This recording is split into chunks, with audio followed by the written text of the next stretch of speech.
జగన్ పాలన మీరు బ్రిటిష్ పాలనతో పోలుస్తున్నారు. అంతకంటే ఘోరం అండి. సో మీరు ఎమ్మెల్యే అయిన తర్వాత ఫస్ట్ అంటే ఎవరు చేయలేని ఒక బెస్ట్ పని చేశారు ఏంటంటే ఒక ట్రాన్స్జెండర్ ని మీరు పిఏగా పెట్టుకోవడం. సో అలాంటి వ్యక్తులకి నేనేం చేయగలుగుతానని ఆలోచించినప్పుడు ఫస్ట్ టైం ఎలక్షన్స్ లోకి వెళ్ళేటప్పుడు అంటే బరిలో దిగేటప్పుడు కింద గ్రౌండ్ లెవెల్లో వర్క్ ఏం చేశారు? నేను ప్రచారానికి కూడా ఇలాగే వెళ్ళిపోయేదాన్ని. మీ హస్బెండ్ మీ రాజకీయ ఎదుగుదలని అసలు ఏ రకంగా రిసీవ్ చేసుకున్నారు? కర్త కర్మ క్రియ అంతా హస్బెండ్ అయినా. అంటే ఫ్యామిలీ లైఫ్ వేరు, పొలిటికల్ లైఫ్ వేరు, కంప్లీట్ గా డిఫరెంట్ సెక్టర్స్ కదా. So how do you manage? I surprised అండి, నేను చాలా ఆశ్చర్యపోయాను. బేసిక్ గా పాలిటిక్స్ అనేవి పూర్తిగా కొత్త కాబట్టి అంటే యాక్టివ్ పాలిటిక్స్ లోకి రావాలని ఒకటండి, పాస్ట్ గవర్నమెంట్.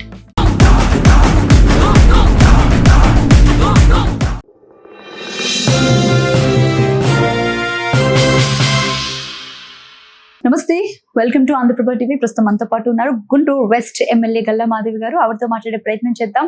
ప్రజా సమస్యలని నేరుగా ప్రజల దగ్గర నుంచి ఆవిడ డీల్ చేసే స్టైల్ చాలా డిఫరెంట్ గా ఉంటుంది. ఈ విషయాలన్నీ కూడా ఆవిడతో చర్చించే ప్రయత్నం చేద్దాం. రైట్, ప్రజా నాయకురాలకి నమస్కారం మేడం. ఎలా ఉన్నారు? I'm fine. రైట్, సో మొదటిసారి ఎమ్మెల్యేగా గెలిచినప్పటికీ గుంటూరు కారం బాగా రుచి చూస్తున్నట్టు కనబడుతుంది నాకు ఇక్కడని. ఎలా అనిపిస్తుంది అంటే మొదటిసారి ఎమ్మెల్యేగా ఇప్పటికి 2 సంవత్సరాలు పూర్తవుతుంది కదా. So how do you feel that?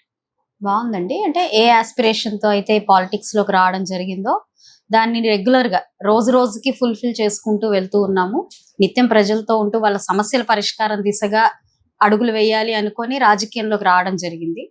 ఆ పనిలోనే ఉన్నాను అని అనిపిస్తుంది. 2 years గా కూడా ప్రజలతోనే మనం ట్రావెల్ చేస్తూ సమస్యల మీద పోరాడుతూ నా వంతుగా నా పరిధిలో ఉన్న ప్రతి దాని మీద నేను దృష్టి పెట్టి ముందుకు వెళ్తూ ఉన్నాను. మోస్ట్లీ లైక్ హ్యాపీగానే ఫీల్ అవుతున్నాను. ఎందుకనంటే ఒక కామన్ మ్యాన్ చేయలేంది ఒక పొలిటికల్ లీడర్ చేయగలుగుతుంది సిస్టంలో. ఆ పనిలోనే ముందుకు వెళ్తూ ఉన్నాను. People are also happy. అంటే ఫ్యామిలీ లైఫ్ వేరు, పొలిటికల్ లైఫ్ వేరు, కంప్లీట్ గా డిఫరెంట్ సెక్టర్స్ కదా. So how do you manage? అంటే మీకు అప్పటి వరకు పాలిటిక్స్ అంటే కూడా ఏంటో పూర్తిగా తెలియదు. సో మీరు ఎమ్మెల్యేగా అయినప్పటికీ ఎలా మేనేజ్ చేయగలుగుతున్నారు? అండ్ మీ కుటుంబ నేపథ్యం గురించి ఏమైనా చెప్తారా మేడం? తప్పకుండా అండి. పాలిటిక్స్ వేరు, ఫ్యామిలీ వేరు అని జనరలీ అనుకుంటారు. అంటే పర్సనల్ లైఫ్ కి పొలిటికల్ లైఫ్ కి కొంచెం డిఫరెన్స్ ఉంటుంది. ఇక్కడ డిఫరెన్స్ ఈజ్ లైక్ డిఫరెంట్ కుటుంబ సభ్యుల్లాగేనండి. ఎందుకంటే పెద్దగా డిఫరెన్స్ ఏం లేదు. మన ఫ్యామిలీలో అంటే ఒక ఉమెన్ గా, మరి మేల్ కి ఎలా ఉంటుందో నాకు తెలియదు కానీ ఉమెన్ గా ఒక మదర్ గా ఫ్యామిలీలో 4 పిల్లలు, అత్తమామలు, లేదంటే మా తల్లిదండ్రులు, ఇలాగా ఫ్యామిలీ అనేది ఇట్స్ సెట్ ఆఫ్ పీపుల్. వాళ్ళతో ఎలా అయితే డీల్ చేస్తూ ఉంటామో ఒక్కొక్కరితో ఒక్కొక్క అభిప్రాయం ఎలా ఉంటుందో, ఒక్కొక్కరి ఒక కన్విన్సింగ్ మోడ్ లో ఎలా అయితే వెళ్ళాలో పబ్లిక్ లో కూడా అంతే, రాజకీయంలో కూడా అంతే అని అనిపించింది. ఇన్ ఏ డిఫరెంట్ ఫేస్ అంతే.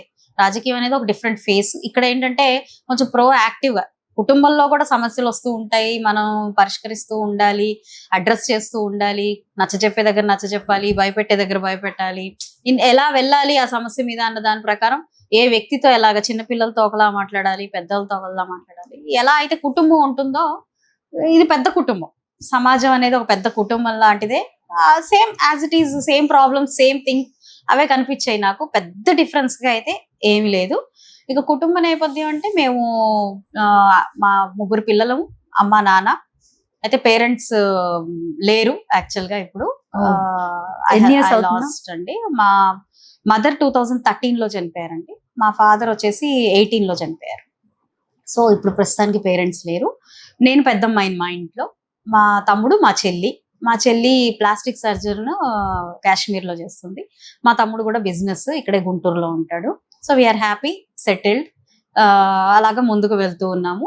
అండ్ ఎడ్యుకేషన్ అదంతా కూడా హైదరాబాద్, బార్న్ అండ్ బాటప్ అంతా హైదరాబాద్ లో జరిగింది కాబట్టి కాస్త నాన్న కూడా సెంట్రల్ గవర్నమెంట్ ఎంప్లాయీ అవడం వల్ల కొద్దిగా గేటెడ్ కమ్యూనిటీ అని, లేదంటే కాస్త ఈ కులాలు మతాలు వగేరా వాటికి దూరంగా కానివ్వండి, ఒక జనరలైజ్డ్ సిస్టమ్ లో పెరిగి రావడం వల్ల కొద్దిగా ఆలోచన అనేది డిఫరెంట్ గా ఉండే అవకాశం కూడా ఉంది మాకు.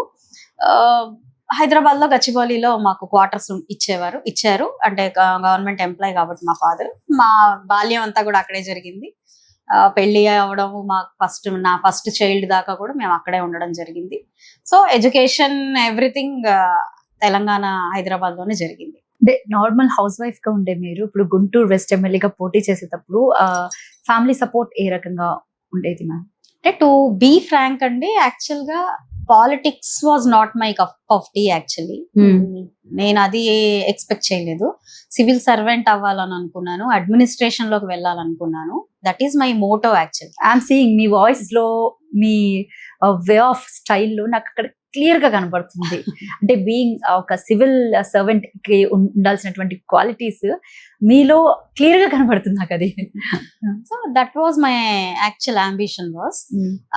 మేబీ మ్యారేజ్ కావచ్చు, మాకున్న ఎకనామికల్ సిచ్యువేషన్స్ అండ్ స్టేటస్ కావచ్చు, ఇవన్నీ నాకు కొంచెం ముందుకు వెళ్ళే అవకాశాన్ని ఇవ్వలేదు. బట్ అదైతే మైండ్ లో ఉండిపోతుంది కదా, ఏదైనా చెయ్యాలి, పబ్లిక్ ఏదైనా చేయాలి, సొసైటీకి ఏదైనా చేయాలి అన్న ఒక ఆస్పిరేషన్ మిగిలిపోయింది. సో ఈవెన్చువల్లీ కాస్త ఎకనామికల్ గా కూడా సెట్ అయిన తర్వాత, ఇప్పుడు ఎలాగూ నేను మళ్ళీ పబ్లిక్ అడ్మినిస్ట్రేషన్ లోకి వెళ్ళలేను, my age or other factors doesn't support. దానివల్ల ఈ ఆస్పిరేషన్ అయితే ఉంది కాబట్టి శ్రీ బ్రహ్మరా ట్రస్ట్ ని ఫామ్ చేయడం, హాస్పిటల్స్, వికాస్ హాస్పిటల్స్ ని ఎస్టాబ్లిష్ చేయడం, సర్వీస్ అనేది ఆ యాంగిల్ లో చేసుకుంటూ వస్తున్నాము. అయితే politics was actually my husband's interest అండి, టు బీ ఫ్రాంక్. అయితే ఇది ఒక అనుకోని అవకాశంగానే నేను భావిస్తాను. ఎందుకంటే నేను దీనికోసం ఎంతో ప్రయత్నిస్తేనో, ఎంతో కష్టపడితేనో వచ్చిందైతే కాదు. ఖచ్చితంగా చాలా ప్రయత్నించింది మాత్రం సర్వీస్ చేయాలని. కానీ opportunity, the gate way was politics, not administration. But ఏదైనా ఒకటే, ఇది ఇంత వైడర్ వేలో చేయొచ్చు అన్నది మా హస్బెండ్ బాగా కన్విన్స్ చేశారు నన్ను. ఒక ఆపర్చునిటీ అందరికీ రాదు, వచ్చినప్పుడు and when it is matching your desire also అన్నప్పుడు మనం ఎక్కువగా చేయగలుగుతాము అనే ఒక బ్యాక్ సపోర్ట్ మాత్రం ఫ్యామిలీ నుంచి, మా హస్బెండ్ నుంచి వచ్చింది. దెన్ ఇదే జరిగింది ఇలాగా. అంటే ఎప్పుడైనా నర్వస్ గా ఫీల్ అయ్యారా? ఇప్పుడు సడన్ గా మనం ఫస్ట్ నుంచి డిస్కస్ చేసుకున్నాం, బీయింగ్ ఏ హౌస్ వైఫ్, ఇంట్లో ఇప్పుడు సమస్యలు అంటే నలుగురితోటే ఉండేవి. కానీ ఇక్కడికి వస్తే రకరకాల సమస్యలు కనపడతాయి. కొంతమందికి ఆస్తి తగాదాలు అంటారు, కొంతమందికి ల్యాండ్ ఇష్యూస్ అంటారు, కొంతమంది ఏమో వీడిని చంపేశారు అని అంటారు, కొంతమంది ఏమో మేము ఓటేసినా సరే మాకు ఎట్లాంటి అవకాశాలు అంటే సంక్షేమ పథకాలు అవి అందలేదు అంటారు. డిఫరెంట్ టైప్ ఆఫ్ సబ్జెక్ట్స్ అన్ని ఇక్కడ మీకు కనబడుతూ ఉంటాయి. డిఫరెంట్ పీపుల్స్ ఉంటారు మీ చుట్టుపక్కల అంతా కూడా. అంటే మీకు ఎప్పుడు భయం అనేది వెయ్యలేదా? అండ్ అపోనెంట్స్ ఎలా మాట్లాడతారు, అండ్ కొంతమంది సోషల్ మీడియాలో ట్రోలింగ్స్ కానీ ఇవన్నీ కూడా ఒక మనిషిని వెనక్కి లాగడానికి ఇవి సరిపోతాయి చెప్పాలి అంటే. మరి ఆ టైంలో ఎలా ఉండేది మ్యామ్ సపోర్ట్ సార్ నుంచి? అంటే నాకు ఫస్ట్ నుంచి కూడా అండి ఇలాగే ఉండాలి అన్న ఒక ఫిక్స్డ్ మైండ్ తో నేను రాలేదు. ముందు లైక్ ఎలా ఉంటుంది అని నాకు ఒక ఛాలెంజ్ వేర్ ఐ ఫేస్డ్. అంటే మీరు అడిగారు కదా ఫ్యామిలీకి పాలిటిక్స్ కి డిఫరెన్స్ ఏదో ఉంటుందని. ఒక సమస్య కానివ్వండి, ఇప్పటికీ పోరాడుతున్న సమస్య కానివ్వండి, కమ్యూనికేషన్ విత్ హయ్యర్ లీడర్స్. అంటే నాకు ఈ ప్రోటోకాల్, వాళ్ళకి ఇవ్వాల్సిన ప్రోటోకాల్ కానివ్వండి, ఆ కమ్యూనికేషన్ లో వాళ్ళని తీసుకురావడం కానివ్వండి, ఇదంతా కొద్దిగా నాకు ఇప్పటికి కూడా కష్టమే. ఏంటి అన్నది మీతో డెలివరీ మీ పద్ధతిలో చేయాలి అని అంటే అది నాకు పెద్ద హై టాస్క్. నా పద్ధతిలో నేను చేయడం నాకు ఈజీ, కానీ పాలిటిక్స్ లో మీ పద్ధతిలోకి వచ్చి నేను మాట్లాడాలి. మీరు ఒక స్టేచర్ లో ఉంటారు, లేదంటే మీరు ఒక సీనియర్ నాయకులు అయి ఉంటారు. ఆ నాయకత్వానికి తగ్గట్టుగా నేను మాట్లాడాలి అని అంటే maybe I'm new to the politics, అది నేను కొంచెం అడాప్ట్ చేసుకోవాల్సిన అవసరం ఉంది. అండ్ మోర్ ఓవర్ కాస్త రిజర్వ్డ్ మెంటాలిటీ. ఇది ఫ్యామిలీలో అయితే చెల్తా, తిని ఇలా ఉంటుందిలే, తను ఎక్కువ మాట్లాడదులే అని అనుకున్నా నష్టం లేదు. కానీ పాలిటిక్స్ లోకి వచ్చేటప్పటికి I need to communicate. Politics is nothing but communication. అలాంటి కమ్యూనికేషన్ అనేది వైడ్ రేంజ్ లో లేకపోతే ఇబ్బంది పడతాం. That is apart from that మిగతా సమస్యలు వచ్చేవి ఇవన్నీ కూడా ఐ నో దట్ నేను అవన్నీ ఏం తీర్చలేను. I'm not God. పైనుంచి నాకు నా ఎదురు వచ్చిన సమస్యను మొత్తం నేను అంతా క్లియర్ చేసుకుంటూ వెళ్ళడానికి what all I can do. So అది నాకు క్లియర్ పిక్చర్ ఉంది. ఇది నేను చేయగలనా చేయలేనా? చేయగలను, yes I will go to any extent. చేయలేను, అమ్మా ఇది జరగదు, క్లియర్, వెరీ క్లియర్. అయితే ఇక్కడ చేయగలిగిన వాటిల్లో కూడా కొన్ని సమస్యలు ఉంటాయి. ఎలాంటివి అనంటే అది చేయగలిగిన నా ఓన్ పార్టీ ఆర్ పీపుల్ నుంచో అబ్జెక్షన్స్ రావచ్చు. వద్దులేమ్మా మనవాళ్లే వదిలేసేయను, మనవాళ్ళు కాబట్టి దీన్ని చూసి చూడనట్టు వెళ్ళిపోను, ఇట్లాంటివి వస్తుంటాయి. లేదంటే ఫ్యామిలీ మెంబర్సే ఉంటారు, ఇది మన వాళ్లే కదా కాస్త దీన్ని అంత పర్టికులర్ గా పట్టుకోవద్దను, లేదంటే మన వాళ్లే కదా కాస్త రికమెండేషన్ చేయమను, ఇట్లాంటివి ఉంటాయి. అది పెద్ద టాస్క్. ఈ ఆబ్లిగేషన్స్ చాలా ఎక్కువ కనబడుతూ ఉంటాయి, ఎక్కువగా ఉంటాయి. చూసి చూడనట్టు అమ్మా ఎందుకు ఇవన్నీ సింపుల్ గా తీసేస్తారు. అక్కడ అది పెద్ద ఛాలెంజింగ్, చాలా ఛాలెంజింగ్. మన మైండ్ సెట్ కి అది మ్యాచ్ అవునప్పుడు ఛాలెంజింగ్. అదే మ్యాచ్ అయిపోయాయి అనుకోండి, మన వాళ్ళకి చేసుకోకపోతే ఎలా అనే ఆలోచన కూడా ఉంటుంది. అంటే సమ్ టైమ్స్ ఇప్పుడు కొన్ని సిచ్యువేషన్స్ లో అరే మనం వీళ్ళకి చేయలేకపోతున్నామే అనే బాధతో కూడా ఆ ఆబ్లిగేషన్స్ కి ఎస్ చెప్పాల్సి వస్తుంది. కానీ ఇక్కడ వీళ్ళనేమో సాటిస్ఫై చేయలేకపోతున్నాం అంటే నేను హెల్ప్ చేయలేకపోతున్నాను అన్న సిచ్యువేషన్ కూడా వస్తుంది కదా. So how you felt on the times? అప్పుడు అదేనండి, నేను ఇక్కడ ఒకటే ఫార్ములా ఏం ఫిక్స్ చేసుకున్నానంటే, మన తన కాన్సెప్ట్ లేదు. నీడ్ ఉందా లేదా, అవసరమా కాదా, నిజంగా అవసరం. ఇప్పుడు నా బ్రదర్ కి ఇది అవసరం వచ్చింది, లేదు సమ్ ఎక్స్ వచ్చారు, వచ్చినప్పుడు ఇప్పుడు సపోజ్ సమ్ బ్యాక్లాగ్ పోస్టులు వచ్చాయి, హ్యాండిక్యాప్డ్ బ్యాక్లాగ్ పోస్టులు వచ్చాయి. అందరూ మీరు చెప్తే అవుతుంది అని చెప్పి నా దగ్గరికి రోజుకు ఒకళ్ళు వస్తూ ఉంటారు. అందులో నిజంగా ప్రాబ్లం ఉన్న వాళ్ళు ఉంటారు, లేదు మా సొంత తెలిసిన వాళ్ళు ఉంటారు, నాకు ఇచ్చేసి పెట్టు అని వస్తుంటారు. ఐ డూ మై బెస్ట్ అని చెప్తాను తప్ప తన కాబట్టి నేను తనకు చేయడము, లేదంటే వీళ్ళు ఎవరో కాబట్టి వదిలేయడము, ఈ కాన్సెప్ట్ ఆఫ్ వర్క్ ఖచ్చితంగా నా దగ్గర ఉండదండి. ఏది అవుతుంది అవ్వదు, ఇది అసలు నా పరిధిలో లేదు, ఎవరికి చెప్పను. చెప్పాల్సి వస్తే ఎవరికి చెప్పను. అందరికీ అవుతుంది అని అంటే అందరికీ చెప్తాను, అంతే తప్ప మీకోసం పర్టికులర్ గా ఇక్కడ నేను ఏ స్టాండ్ అయితే తీసుకోను. Only public cause. అండ్ ఇక్కడ మళ్ళీ ఇదే ఎగ్జాంపుల్ మళ్ళీ తీసుకుంటే, కొంతమంది ఉంటారు, ఇద్దరు బయట వాళ్ళే అయి ఉంటారు, ఇద్దరికి నీడ్ ఉంటుంది. అక్కడ కూడా ఐ విల్ గేజ్ ఎవరికి ఎక్కువ నీడ్ ఉంది. అందులో ఉమెన్ ఉన్నారా, ఉమెన్ ఉంటే I will give first priority to women. అంటే ఇది మరి మెన్షన్ చేయకూడదేమో నాకు తెలియదు, కానీ ఉమెన్ ఉంటే I will give first priority to her. Compulsory definite గా తనకి హెల్ప్ చేయడానికే నేను లీడ్ తీసుకుంటాను. అదర్వైజ్ ఎవరికి మోర్ నీడెడ్ అన్న దాన్ని గేజ్ చేసుకొని ఒక చిన్న స్క్రూటినీ చేసుకొని మా బ్యాకప్ టీం అందరికి కూడా అది అసైన్ చేస్తాను. అసైన్ చేసి ఇది నిజంగా నీడ్ ఎవరికి ఉంది అని అంటే అప్పుడు వాళ్ళకి అసైన్ చేస్తాను. అఫ్ కోర్స్ ఇందులో కూడా తప్పులు జరుగుతూ ఉంటాయి, ఒక్కొక్కసారి మా అసెస్మెంట్ రాంగ్ అవుతూ ఉంటది, అక్కడ కూడా ఎక్కడైనా మేము మిస్ అవుతూ ఉంటాం. అందుకే చెప్తున్నాను, I'm not a god or 100% చేయగలుగుతానని చెప్పను. ఇన్ మై రేంజ్ నేను చేయగలిగినంత కూడా చేస్తూ ఉంటాను. మీ నడవడిక, అలాగే మీ వ్యక్తిత్వం, అంటే మీ తల్లిదండ్రులు లేదా మీ కుటుంబ సభ్యులు ఎవరైనా కానివ్వండి, అక్కడ క్లియర్ గా మీ విలువలు అంటే వాల్యూస్ కానీ మోరల్ ఎథిక్స్ కానీ క్లియర్ గా కనబడుతున్నాయి. మీరేం చెప్తారు? ఖచ్చితంగా అండి, ఒక పర్సన్ ఫ్రేమ్ అవ్వాలి అని అంటే ఫస్ట్ తన ఇల్లు దాటిన తర్వాత తను చదువుకున్న బడి, అది దాటిన తర్వాత సొసైటీ, ఈ మూడు నుంచే ఫ్రేమ్ అవ్వాలి. మా ఇల్లు తీసుకుంటే ఫస్ట్ నుంచి కూడా ఒక ఆధ్యాత్మిక కుటుంబం కావచ్చు, మా రూట్స్ అన్ని కూడా ఒక స్పిరిచువల్ రూట్స్ అయి ఉండొచ్చు. అవడం వల్ల ఇంట్లో ఎప్పుడు కాస్త డివోషన్ కి స్పిరిచువాలిటీకి అటాచ్మెంట్ ఎక్కువగా ఉండడం వల్ల ఫస్ట్ నుంచి ఆ మోరల్స్ అనేవి అట్లాగా వినడము నేర్చుకోవడము అవన్నీ ఒక ఏదో అంటారు చూడండి, ఒక స్టాండ్ బై లాగా అలా ఉంటాయి.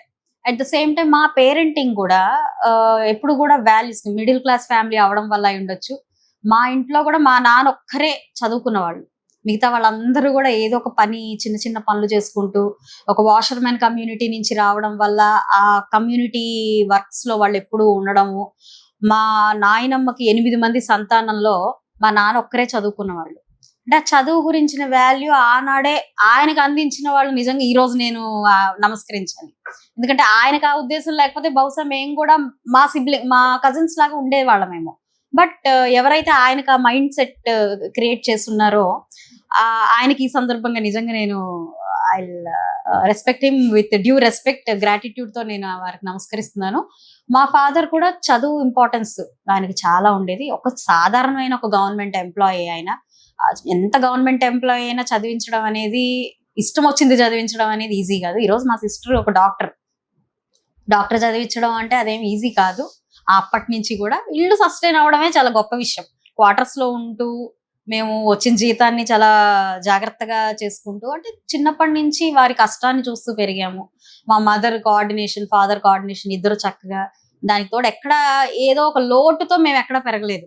వి యూస్ టు హ్యావ్, మాకు విహార యాత్రలు ఉండేవి, బయటికి ఎవ్రీ ఇయర్ బయటికి వెళ్ళే వాళ్ళం, ఫ్రెండ్స్ తో చుట్టాలతో కలిసేవాళ్ళం. గేటెడ్ కమ్యూనిటీ అవడం వల్ల మాకు ఒక డిఫరెన్స్ ఆఫ్ పీపుల్ కూడా తెలిసేవాళ్ళు కాదు, వీళ్ళు వాళ్ళు ఆ డిఫరెన్సెస్ కూడా ఏమి ఉండేవి కాదు. సో ఒక ఓపెన్ మెంటాలిటీ, ఓపెన్ మైండెడ్నెస్ అనేది మాకు రావడం జరిగింది ఫ్యామిలీ నుంచి. అట్లాగే స్కూల్ కూడా అదే వేని క్యారీ ఫార్వర్డ్ చేస్తూ మేబీ 90s కిడ్స్ అవ్వడం వల్ల అప్పుడున్న స్టాండర్డ్స్ వల్ల కాస్త అప్పుడు కొన్ని మెయింటైన్ అయ్యాయే అనొచ్చు. మామూలు స్కూల్స్ లో కూడా ఒక మినిమం బేసిక్ థింగ్స్. ఇప్పుడు నేను స్కూల్స్ లో చూస్తే కనీసం అసెంబ్లీ నడుస్తుంది, రోజు నేషనల్ యాంథమ్ చెప్తున్నారు అని కూడా నాకు తెలియదు. I don't know, I didn't find. కానీ అప్పటి ప్రతి స్కూల్స్ లో ఇది ఒక స్టాండర్డైజేషన్ ఉండేది. సో స్కూలింగ్ లో కూడా చాలా యాక్టివ్ గా పార్టిసిపేట్ చేయడం కానివ్వండి. Then it's like society also frames us. పెళ్లి అయిన తర్వాత చాలా చాలా తీసుకోవడము అవన్నీ కూడా ప్రతి ఒక్కటి కూడా మనం షేప్ చేయడానికి ఉపయోగపడిందని చెప్పొచ్చు. Maybe all that is what I am now. అయితే మీరు పాలిటిక్స్ లోకి వచ్చాక బేసిక్ గా రజిక అనే వర్డ్ ఏదైతే ఉందో బాగా ఎస్టాబ్లిష్ అయ్యిందని చెప్పొచ్చు. అంటే ప్రతి ఒక్కరు కూడా ఇది వరకు అంటే ఐ డోంట్ నో చెప్పుకోవడానికి చాలా నామోషిగా ఫీల్ అయ్యేవారు. సడన్ గా ఈ గుంటూరు వెస్ట్ లోని ఆ పదం వచ్చేసరికి ఎస్ మా కమ్యూనిటీ, మా ఎమ్మెల్యే కూడా ఆవిడే, అపోనెంట్ కూడా ఆవిడే అంటే ఆ రేంజ్ లో అది ఎస్టాబ్లిష్ చేసుకోవడం వెనక అంటే దాన్ని మీరు ఏ రకంగా చూస్తారు? అంటే ఈ రోజు అండి నిజంగానే సొసైటీలో కొన్ని కమ్యూనిటీస్ ఎక్స్క్లూజివ్ గా బీసీలో కూడా రజక అండ్ మన మంగళి కమ్యూనిటీ, ఈ రెండు కూడా నిజంగా చాలా డిస్క్రిమినేషన్ కి గురైనవి. ఇప్పటికీ మా రిలేటివ్స్ లో ఎంతో మంది కూడా they are identified as Kapu, Kamma or Reddy in the society. అలా లేకపోతే వాళ్ళకి కనీసం ఇల్లు కూడా అద్దెకిచ్చే పరిస్థితి లేదు. When you're back to the history వెళ్తే వాళ్ళకు ఒక యాక్సెప్టెన్స్ ఉండేది కాదు. లేదు మీరు బిజినెస్ పరంగా ఎదగాలి అని అనుకోండి, మీరు ఒక తక్కువ కులంలో నుంచి వస్తున్నప్పుడు మీకు సపోర్ట్ కూడా ఉండేది కాదు సొసైటీలో నుంచి. మీరేం చేస్తారు అనే ఒక ఫీలింగ్ ఉండేది. ఎబిలిటీస్ మీద కొంత డౌట్ ఉండేది, చాలా చాలా చాలా డౌట్. మోరల్ గా చాలా డిఫేమ్ డిగ్రేడ్ చేయడానికి ట్రై చేస్తూ ఉంటారు. ఎందుకు అని అంటే అఫ్ కోర్స్ దానికి కూడా మనం హిస్టరీ వెనక్కి వెళ్ళిపోవాలి. హిస్టరీలోకి వెళ్తే నిజంగా సస్టైన్ అవ్వడమే గొప్ప విషయం. ఈ కమ్యూనిటీస్ అన్ని కూడా అలాగ సస్టైన్ అవుతూ వచ్చేవి ఏదైనా సాధిస్తాయి అని అంటే సొసైటీలో ఒక అపనమ్మకం ఉంటుంది. నేను వాళ్ళని కూడా తప్పు పట్టను. ఈ రోజు నిజంగానే ఒక ఎబిలిటీస్ ని మనం గేజ్ చేసుకోవాలంటే ఇప్పుడు పరిస్థితులు మారుండొచ్చేమో కానీ అప్పుడు మాత్రం నిజంగానే కొన్ని అగ్రవర్ణాలు మాత్రమే ఏదైనా చేయగలిగే పరిస్థితిలో ఉండేవి. ఇప్పటికీ కూడా మీరు చూడండి, బాగా చదువుకునే వాళ్ళని బ్రాహ్మణులతో కంపేర్ చేస్తారు. అవును, ఆబ్వియస్ గా నాలెడ్జబుల్ పర్సన్స్ ఎవరైనా ఉన్నారు. ఎవరు ఉంటారు నాలెడ్జబుల్ పర్సన్స్? ఏ కమ్యూనిటీ ఉంటుందంటే by default Brahmin community knowledge ఎక్కువ, వాళ్ళకి వాక్చాతుర్యం కూడా చాలా ఎక్కువగా ఉంటుంది, పదాలని స్పష్టంగా పలకగలుగుతారు అని ఎక్కువగా చెప్తూ ఉంటారు. హిస్టరీ నుంచి వచ్చింది. లేదు మీరు వ్యాపారంలో ఎవరు బాగా ఉంటారంటే ఆబ్వియస్ గా బై డిఫాల్ట్ వైశ్య కమ్యూనిటీ మనం వైశ్య కమ్యూనిటీస్ అని చెప్పేస్తాం. వాళ్ళు బిజినెస్ మ్యాగ్నెట్స్ అని కూడా చెప్పుకుంటారు. మరి ఇప్పుడు సినారియో అలా లేదు. ఎవరు ఏది చేస్తున్నారో ఎవరికి తెలియదు. So abilities are not gender specific or community specific today. True. Really hands off to the education system. అది మన సిస్టమ్ లోకి వచ్చింది కాబట్టి ఇన్ని మార్పులు రాగలిగాయి అని చెప్తాను. And back to the leaders who fought for all such things to happen. ఈ ఈక్వాలిటీని ఎస్టాబ్లిష్ చేయడం కోసం ఏ లీడర్షిప్ అయితే వర్క్ చేసిందో really we have to salute them. So ఇలాగ కమ్యూనిటీ బయాస్ అనేది చాలా ఉండేది. ఇప్పుడు ఒక పొలిటికల్ ప్రాతినిధ్యం వచ్చిన తర్వాత ఖచ్చితంగా మారుతుంది. అందుకే ఇప్పటికి కూడా చాలా కమ్యూనిటీస్ మనం చూస్తే పాలిటిక్స్ లోకి రావాలి, మాకు స్పెషల్ రిజర్వేషన్ ఉండాలి, మాకు కూడా అందులోకి రాజకీయ ప్రాతినిధ్యం కావాలని కోరుకోవడానికి రీజన్ ఏంటంటే ప్రజల గురించి మాట్లాడడానికి, ఆ కమ్యూనిటీ గురించి మాట్లాడడానికి ఒక వాయిస్ ఉండాలి. ఆ వాయిస్ పాలిటిక్స్. పొలిటికల్ లీడర్ మాత్రమే అందరిని గురించి మాట్లాడగలుగుతూ కాస్త వాళ్ళ కమ్యూనిటీ గురించి కూడా ఎక్కువగా మాట్లాడగలుగుతారు. So that is very very important. ఈ రోజు నాకు నిజంగా తెలుగుదేశం పార్టీ ఈ టికెట్ ఇచ్చి రజక కమ్యూనిటీకి ఒక అవకాశం ఇచ్చింది అని అంటే అది ఎక్కడో కాదు, గుంటూరు వెస్ట్ లో ఇచ్చిందంటే ఇది హిస్టరీ నాకు చెప్పాలి. నేనైతే తెలుగుదేశం పార్టీలోనే ఇది ఒక హిస్టరీ అని చెప్పుకోవాలి. అంటే రాజకీయ రగడంటే ఇక్కడే ఎక్కువగా కనబడుతుంది. ఇక్కడ డామినెన్స్ ఇస్ హై. మీకు అగ్రకులాల డామినెన్స్ చాలా ఉంటుంది. ఎవరికైనా టికెట్ ఇవ్వచ్చు. ఒక బీసీ కమ్యూనిటీలో నుంచి వచ్చి దట్టు ఒక రజక కమ్యూనిటీకి ఇవ్వడం అనేది అది నాకు తెలుసు ఒక రిస్క్ లాంటిదే అని నాకు అనిపించింది. ఈ రోజు దాన్ని మనం వచ్చిన అవకాశాన్ని ఎలా కాపాడుకున్నాం, ఎలా ముందుకు తీసుకెళ్తున్నాం అనేది డిఫరెంట్ స్టోరీ. బట్ ఆ నమ్మకం ఉంచి ఇవ్వడము అనేది చాలా పెద్ద విషయం. రాష్ట్రంలో కూడా రజక కమ్యూనిటీ ఎక్కువగా ఉండడం కావచ్చు, రజక కమ్యూనిటీ తెలుగుదేశం పార్టీలో ప్రో యాక్టివ్ గా ఉండడం ఒక రీజన్ అవ్వచ్చు. ఇవన్నీ కూడా మేబీ నాకు ఈ అవకాశం రావడానికైతే దోహదపడి ఉండొచ్చు. అయితే మీరు ఇందాక అన్నట్టుగా ఇప్పుడు అందరూ మా రజక ఉన్నారు. I really feel very happy. And ఇది ఒక రెస్పెక్ట్. కమ్యూనిటీ బయటికి రావాలి. నేను మనిషిని అని చెప్పుకోవడానికి మొహమాట పడని ఒక మనిషి ఈ కులం అని చెప్పుకోవడానికి ఎందుకు మొహమాట పడాలి అన్నది చాలా పెద్ద అంటే ఆటో question. నేను నిన్న కూడా ఇక్కడికి వచ్చానన్నమాట. సో కొంతమంది ఆటో డ్రైవర్లతో కానివ్వండి, ఇలా కొంతమంది ఇంటరాక్ట్ అయినప్పుడు they use to say this word actually. So అందుకే ఇది ఇప్పుడు పర్టికులర్ గా మీ దగ్గర మెన్షన్ చేయాల్సి వచ్చింది ఇది అన్నమాట. కావాలండి, ఈ మార్పు కావాలి. ఇది ఎందుకు కావాలి అంటే ఇది తెలియకుండానే మనలో ఒక ఆత్మన్యూన్యత భావాన్ని తగ్గిస్తుంది. నేనేం చేయలేను అనే ఫీలింగ్, ఓకే మన కమ్యూనిటీ ఏం చేయలేదు అనే ఫీలింగ్ ఖచ్చితంగా అది పోవాలి. ఎందుకనంటే abilities are, I say always, abilities are not gender specific. ఏ జెండర్ అయినా మీరు మీకు కేపబుల్ అయితే మీరు అది చేయగలుగుతారు. That is what now society is proving. At the same time ఏ కమ్యూనిటీ అయినా కూడా మీరు కావాలి అనుకుంటే, మీకు ఎబిలిటీ ఉంటే, క్యాపబిలిటీ ఉంటే చేయగలుగుతారు. అది ప్రూవ్ చేయాలి తప్ప ఒక స్పెసిఫికేషన్ మాత్రం మనం అంటగట్టకూడదు అన్నది నా అభిప్రాయం. కాబట్టి నా నెక్స్ట్ జనరేషన్ ఇప్పటికి దాకా ఒక ఎత్తు, నా తర్వాత నుంచి నా కమ్యూనిటీలో నిజంగా క్యాపబిలిటీస్ పెరిగితే దానికి కారణం నేనైతే అంతకంటే సక్సెస్ఫుల్. కమ్యూనిటీకి టాలెంట్ కి సంబంధం అస్సలు ఉండదు కదా. సో టాలెంట్ ని కమ్యూనిటీతో కంపేర్ చేసి మనకు అంటే ఈ క్యాస్ట్ లో ఉన్నది ఏంటంటే అవతల వాళ్ళ మనోభావాలు వాళ్ళకి వాళ్ళే తొక్కుకోబడ్డం. దాన్ని తీసేసి ముందుకు వెళ్తేనే ఎప్పుడైనా సరే కమ్యూనిటీకి టాలెంట్ కి ఎక్కడ కూడా సంబంధం ఉండకూడదు. That is what I'm saying. Talent కి కానివ్వండి, క్యాపబిలిటీకి కానివ్వండి, కెపాసిటీకి కానివ్వండి, కమ్యూనిటీకి కానివ్వండి సంబంధం లేదు. జెండర్ కి కూడా సంబంధం లేదు. That is what I want to prove it. So ఇప్పుడు నేను ఈ పరిస్థితుల్లో ఉన్నాను. ఆపర్చునిటీ ఎక్కడి నుంచైనా వచ్చి ఉండొచ్చు. దీన్ని నిలబెట్టుకుని ముందుకు తీసుకువెళ్తే నా కమ్యూనిటీ వాళ్ళు బాగుంటారు. And it's not only about community. ఒక ఉమెన్ కూడా ఏదైనా ఒక ప్లేస్ లో ఉంటే ఇంకొక ఉమెన్ కి కూడా ఇది ఒక మోడల్ గా అవుతుంది. What she can do, why can't I అనే ఒక ఫీలింగ్ అనేది ఖచ్చితంగా వస్తుంది. Obviously. రైట్. సో మీ బెటర్ హాఫ్, మీ హస్బెండ్, మీ రాజకీయ ఎదుగుదలని అసలు ఏ రకంగా రిసీవ్ చేసుకున్నారు? అండ్ ఆయన నుంచి మీకు వచ్చినటువంటి బెస్ట్ అడ్వైజ్ ఏంటి? కర్త కర్మ క్రియ అంతా హస్బెండేనండి వాస్తవానికి చెప్పాలంటే.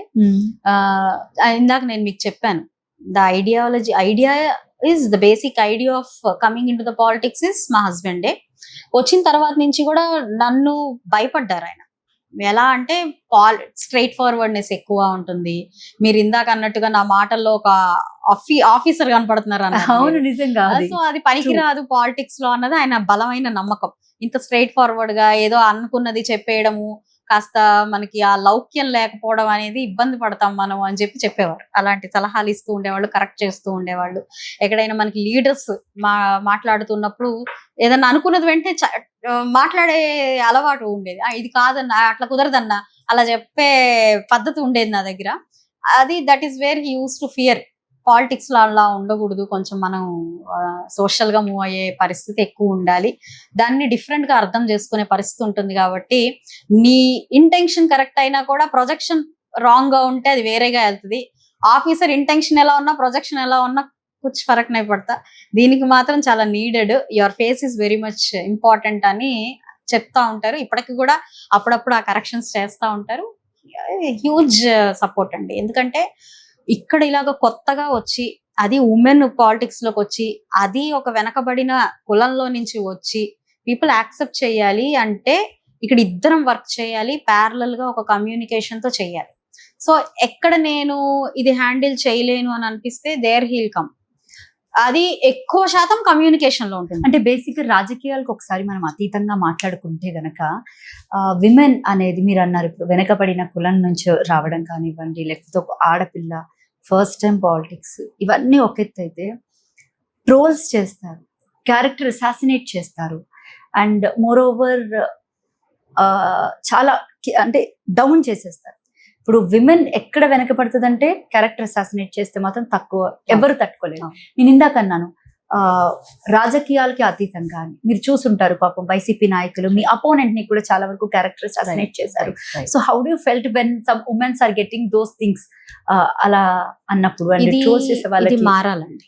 ఎందుకంటే ఈరోజు పాలిటిక్స్ ని పాలిటిక్స్ గానే చూడాలి, అదే రాజకీయాలు లీడర్ గానే చూడాలి, వ్యక్తిని వ్యక్తిగానే చూడాలి. అన్నిటిని మిక్స్ చేసి మాట్లాడడం అనేది చాలా చాలా తప్పు. Who ever can be it is. మీరు ఇక్కడ అపోనెంటా లేకపోతే ఇంకొకటా అన్నది సబ్జెక్టివ్ మ్యాటర్ కాదు. అయితే ఈ ఆస్పెక్ట్ తీసుకుంటే మనకి చాలా మారాలండి మనుషులు. చాలా సిస్టమ్ అనేది చాలా మారాలి ఎందుకంటే actually. మీకు ఒక చిన్న ఎగ్జాంపుల్, ఉమ్, మోడీ గారు మొన్న మన ఇటలీ ప్రధానిని కలిశారు. అవును, melody chocolates. So they have some other communication. మనకి డెలిగేషన్ వెళ్ళింది అక్కడికి. అది చాలా మనకి రానున్న రోజుల్లో ఆ డిప్లొమాటిక్ రిలేషన్షిప్ ని మెయింటైన్ చేయడం కోసం ఇద్దరు ప్రధానులు కలిశారు. ఆబ్వియస్ గా. ఓకే, నేను సోషల్ మీడియాలో చూసి కొంత బాధపడ్డాను. ఎందుకంటే వాళ్ళిద్దరికి పెళ్లి చేసేసినట్టు, అవును, వాళ్ళిద్దరికి సమ్ ఆ కనెక్షన్ మొత్తం ట్విట్టర్ లో చూస్తే ఒక అబ్యూజింగ్ థింగ్స్ అనేవి చాలా కనిపించాయి, విచ్ మీన్స్ లైక్ వాళ్ళిద్దరు లవ్ లో ఉన్నట్టు అట్లాంటి పిక్చర్స్ పెట్టారు. ఎంత మానసికంగా ఎంత బాధ అంటే అండి, అవి చూస్తేనే నాకు బాధేసింది. నన్ను అన్నారా లేకపోతే మిమ్మల్ని అన్నారా కాదు, నాకు తెలిసిన వాళ్ళని అన్నారా లేదా నన్నే అన్నారా కాదు. That shows where are Indian mind set is lying. ఇప్పుడు ఇద్దరు ప్రధానులుగా చూడట్లేదు, ఈవిడని ఒక ఉమెన్, ఆయన ఒక మెన్ గా చూస్తున్నారు. That is where we're. ఆలోచన ఎక్కడ ఆగిపోయాం మనము? ఒక ఆడా మగగా ఎందుకు చూస్తున్నారు? తను కొన్ని విప్లవాలు, తన ఐడెంటిటీయే విప్లవంలో నుంచి అసలు వచ్చింది. ఆవిడ్ని చంపడానికి అపోనెంట్ పార్టీస్ ఎంత ప్రయత్నించాయి అనేది ఎవరికి ఐరన్ లేడీ తను. ఎగ్జాక్ట్లీ. ఎంత తను ఎట్లాంటి సిచ్యువేషన్స్ లో నుంచి ఒక లీడర్ గా ఫామ్ అయ్యారు అన్నది యాక్చువల్ గా ఇండివిజువల్ గా తీసుకుంటే ఎవ్రీబడి నోస్ ఇట్. ప్రధాని మోడీ గారు వెళ్ళి కలిస్తే వాళ్ళిద్దరి మధ్యలో ఒక చిన్న కమ్యూనికేషన్ జరిగితే దాన్ని ఉమెన్ అండ్ మెన్ గా ఎందుకు తీసుకెళ్లారు? దాన్ని అట్లా ఒక మీమ్స్ ఎందుకు చేశారు? అంటే ఆలోచన విధానం చాలా చాలా మారాలి. అది ఎక్కడైనా అప్లై అవుతుంది. నా దగ్గరకు అంటే మాట్లాడుతున్నారు ముఖ్యంగా మన తెలుగు రాజకీయాల్లో అండ్ అందులోనూ మన ఆంధ్ర రాజకీయాల్లో చాలా ఎక్కువగా కనబడుతుంది. అంటే ఈ సిస్టమ్ ని బేసిక్ అండ్ ముఖ్యంగా ఇందాకే నా రాజకీయాలకి అతీతంగా అన్న వర్డ్ ఎందుకు యూజ్ చేశానంటే, వాళ్ళని మెంటల్ గా మోరల్ గా దెబ్బ కొట్టాలి, ఇంకా హైలైట్ అయిపోవాలి, ఇలా ట్రోల్స్ చేస్తే వాళ్ళు ఇంకా తగ్గిపోతారు అనేది, అది ఆడైనా కావచ్చు మగైనా కావచ్చు, జెండర్ తో సమానం లేకుండా క్యారెక్టర్ అసాసినేట్ అనేది కూడా కరెక్ట్ కాదేమో కదా మేడం పాలిటిక్స్ లో. 100% కరెక్ట్ అండి. ఆడవాళ్ళని ఎందుకు టార్గెట్ చేస్తారు అని అంటే, it's like women are connected to the pride and respect. ఆ ఫ్యామిలీకి కానివ్వండి, ఆ దేశానికి కానివ్వండి, రెస్పెక్ట్ అంటే the highest standard lies in women. కాబట్టి ఉమెన్ ని ఒక రెస్పెక్టివ్ ప్లేస్ లో కనెక్ట్ అయిపోయినాం మనం. ఆ రెస్పెక్ట్ ని డిగ్రేడ్ చేయాలి అని అంటే ఉమెన్ ని టార్గెట్ చేయాలి. That is what is happening. So మీరు ఇన్స్టాలో లేకపోతే సోషల్ మీడియాలో, ఫేస్బుక్ లో ఎక్కడైనా చూసినప్పుడు ఇలాంటి మనం బ్యాడ్ కమెంట్స్ ఏదైనా వింటే, only to target their morality, so that వాళ్ళు ఆ రెస్పెక్ట్ ని కోల్పోతారు, లేదంటే ఆ ఆస్పిరేషన్ ని కోల్పోతారు. ఇవి వినాలా మనం, ఇంత చేస్తూ ఇవి వినడం కోసమా మనం వచ్చింది అనే ఫీలింగ్ ని క్రియేట్ చేయడానికి. అండ్ మీరు ఓపెన్ చేసి చూస్తే అన్ని ఫేక్ అకౌంట్స్ ఉంటాయి, అన్ని ఫేక్ మాక్సిమం ఏదో 1 or 2%. I'm not worried about those fake accounts, కానీ I'm worried about that 1% original people who are doing those things. who are doing these things. ఎందుకనంటే అది చేయకూడదు. నేను అక్కడ వరీ అవుతాను, అక్కడ బాధపడతాను. ఎందుకనంటే మీరు అన్ని ఆలోచించ పరిస్థితిలో ఉండి, మీకు ఆల్మోస్ట్ ఒక 2,000-3,000 మంది ఫాలోవర్స్ ఉన్న ఒరిజినల్ అకౌంట్ పీపుల్ వాళ్ళు ఇలాగా ఒక మాట ఈజీగా అనేస్తే, వేర్ దే ఆర్ లయింగ్, వాళ్ళ మైండ్ సెట్ ఎలా ఉంది, మెసేజ్ ఏమి ఇస్తున్నారు అన్నది అర్థమవుతుంది. అది మారాలి, అది ఖచ్చితంగా మారాలి. నేనైతే ఎవరి మీద కమెంట్స్ అన్నా కానివ్వండి, వన్స్ అది డిగ్రేడింగ్ అయితే ఖచ్చితంగా నేను కంప్లైంట్ కి వెళ్ళిపోతానండి. మీరు ఇంకొక మెట్టు ఎక్కేసారు మేడం బేసిక్ గా చెప్పాలి అంటే. రైట్, అయితే బేసిక్ గా పాలిటిక్స్ అనేవి పూర్తిగా కొత్త కాబట్టి, అంటే యాక్టివ్ పాలిటిక్స్ లోకి రావాలని ఆ బలమైన క్షణం ఏమిటి మీ లైఫ్ లో? ఒకటండి, పాస్ట్ గవర్నమెంట్ విధి విధానాలు అనేవి ప్రతి ఒక్కరిని ఆలోచింపచేశాయి. ఏది దేశ విదేశాలుగా వెళ్ళిపోయింది ఇది. ఆంధ్ర రాష్ట్రం ఇలా అవుతుందా, ఇంత దయనీయమైన పరిస్థితుల్లో ఉందా, రాజధాని ఏంటో కూడా తెలియని పరిస్థితిలో ఉన్నామా, పిల్లలేంటి డ్రగ్స్ కి గంజాయికి ఇలాగా అయిపోతున్నారు, ఏంటి అందరూ మన ఆంధ్ర రాష్ట్రం నుంచి పొట్ట పట్టుకొని బయటకు వెళ్ళిపోతున్నారు, కూలీనాలి చేసుకోవడానికి బయట రాష్ట్రాలకి ఎందుకు వెళ్ళిపోతున్నారు. సో నాకైతే లైక్ ఒక ఇండిపెండెన్స్ అప్పుడు బ్రిటిష్ వాళ్ళు వచ్చి మనల్ని పీక్కు తింటుంటే వాళ్ళని పంపించడానికి ఎంతమంది అయితే కట్టుకుని బయలుదేరారు చూసారా. అంటే జగన్ పాలన మీరు బ్రిటిష్ పాలనతో పోలుస్తున్నారు? అంతకంటే ఘోరం అండి. అంతకంటే ఘోరం అన్నానంటే, ఇండిపెండెన్స్ వచ్చిన 70 సంవత్సరాలకు పోరాడాల్సి వచ్చింది కాబట్టి, after 70 years of independence when the same is repeating, ఇంకెంత దారుణంగా ఉన్నామో చూసుకోండి. At the era of AI technologies మనం ఇంకా ఇలాంటి వాటి మీద పోరాడు. మీరు మిమ్మల్ని రానియకుండా నేనే గెలవాలి అన్నది యుద్ధం. మీరు రాకూడదు, మీరా నేనా అన్నది యుద్ధం. మిమ్మల్ని పంపించేయడానికి నేను విశ్వ ప్రయత్నాలు చేస్తుంటే ఉద్యమం ఉద్యమం జరిగింది ఇక్కడ. ఉద్యమం అంటే ఇండిపెండెన్స్ డే అప్పుడు ఎలా జరిగిందో అలా జరిగింది. యుద్ధం జరగట్లేదు. ప్రతి ఎలక్షన్ టర్మ్ కి జరిగేది యుద్ధం అండి. నేనే గెలవాలో, మీరు ఓడిపోవాలి, మీరు గెలవాలి, నేను ఓడిపోవాలి. That is called war. ఇది ఏం జరిగిందండి, మొన్న మనకి ఒక ఉద్యమం జరిగింది. అలాగా పరిస్థితుల్లోకి మన ఆంధ్ర రాష్ట్రం తీసుకొచ్చినప్పుడు ఆ ఉద్యమంలో నేను ఒక సమిధ అవ్వాలనుకోవడంలో తప్పేం లేదు కదా. We set all our assets and all at stake. అన్ని తీసుకొచ్చి ఇందులో పెట్టైనా మేము మాత్రం ఏదైనా చేయాలి, నాకు ఇది ఆపర్చునిటీ రావాలి, కానీ నేను మాత్రం ఫైట్ చేయాలి అన్న విన్ అవ్వాలి, రావాలి. ఆ రోజున్న అది ఒక్కటే అండి. ఇక్కడ మాధవి నుంచుందా, ఆపోనెంట్ విడుదల రజనీయా, లేకపోతే ఇంకా ఏదైనా కాన్స్టిట్యున్సీలో ఇంకెవరైనా నుంచున్నారా, ఒక బలమైన వ్యక్తి నుంచున్నాడా, అసలు పాయింట్ ఏం కాదు. ఇక్కడున్న నాయకత్వం కరెక్ట్ కాదు, ఇతన్ని పంపించేయాలి. ఈ మన ఆంధ్ర రాష్ట్రానికి ఇది ఒక దౌర్భాగ్యం, ఇతన్ని పంపించేయాలి. ఇది ఒక్కటే మోటో. నేను గెలిచానా, ఆవిడ ఓడిందా, ఇంకెవరో గెలిచారా, ఇంకెవరో ఓడిందా కాదు. అసమర్థ పాలన కావచ్చు, అహంకారమైన పాలన కావచ్చు, ఓడింది ఇక్కడ అంతే. It's not about parties, it's not about personalities, it's only about people versus stupidity అనిపించింది నాకు. అదొక్కటే గెలిచిందండి. కాబట్టి మేమందరం కూడా ఆ పార్టీని మాకు అవకాశం ఇచ్చింది, మేము వచ్చాము. మాకు ఇండివిజువల్ క్రెడిబిలిటీ వగేరా కూడా నేను ఎప్పుడు తీసుకోను. ఎందుకంటే ఆపర్చునిటీ కమ్స్ ఫ్రమ్ ఎనీవేర్. మీకు ఒక అవకాశం వస్తుంది, దాన్ని ప్రూవ్ చేసుకొని మీరు తర్వాత వెళ్తే దెన్ యు ఆర్. ఇప్పటికి మాత్రం ఖచ్చితంగా పార్టీ గెలిచింది, పార్టీ పీపుల్ గెలిచారు అంతే. కళ్ళా మాధవి ఏం గెలవలేదు, ప్రజలే గెలిపించుకున్నారు. ప్రజలు గెలిచారండి. టు బీ ఫ్రాంక్, ప్రజలు గెలిచారు. అంటే ఐఎమ్ హ్యాపీ. ఏది కరెక్ట్ ఏది రాంగ్ అని విశ్లేషణలోకి ప్రజలు వెళ్ళగలిగారు. That is good. And I wish ఈ ఐడియాలజీ, ఈ థాట్ ప్రాసెస్ ఇలాగే కంటిన్యూ అవ్వాలని కూడా నేను కోరుకుంటున్నాను. రైట్. అయితే ఫస్ట్ టైం ఎలక్షన్స్ లోకి వెళ్ళేటప్పుడు, అంటే బరిలో దిగేటప్పుడు కింద గ్రౌండ్ లెవెల్లో వర్క్ ఏం చేశారు, అంటే క్షేత్ర స్థాయిలో అంటే ఆ వ్యూహాలు, ఎలాంటి వ్యూహాలు ఉపయోగించారు మీరు? సో లాస్ట్ మినిట్ దాకా కూడా ఈ ఆపర్చునిటీ వస్తుందన్న ఐడియా లేదు. అఫ్ కోర్స్ అనుకుంటున్నాం, వస్తే బాగుంటుంది అనుకుంటున్నాం, ప్రయత్నిస్తున్నాం, కానీ వస్తుందా లేదా తెలియదు. సో జస్ట్ ఒక 2 months అండి మాకు టికెట్ డిక్లేర్ అయ్యింది. Just 2 months. అవును, చాలా తక్కువ గ్యాప్. Only 2 months, 60 days. అందులో మాకు అసలు ఫస్ట్ 10 days అయితే ఇక్కడున్న లీడర్స్ ని కలవడం, వాళ్ళని అంటే అది కూడా తెలీదు. ఎవరో మాకంటే పెద్దలు మాకు టికెట్ రావాలి అని ఆశయపడిన వాళ్ళు కూడా ఉంటారు కదా, మా వెల్ విషర్స్.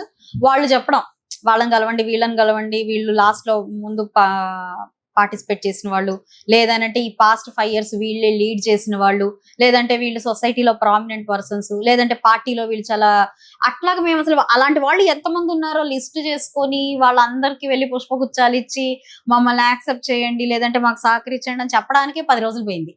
యాక్టివ్ ఎలక్షన్ లోకి పార్టిసిపేట్ చేసేటప్పటికే మాకు we lost almost 15 days. Media interactions ఒకటి, and you don't know how to manage media. We don't know how to manage anything. ఏమీ తెలియదు. It's not about media. Cadre ఏంటో తెలీదు.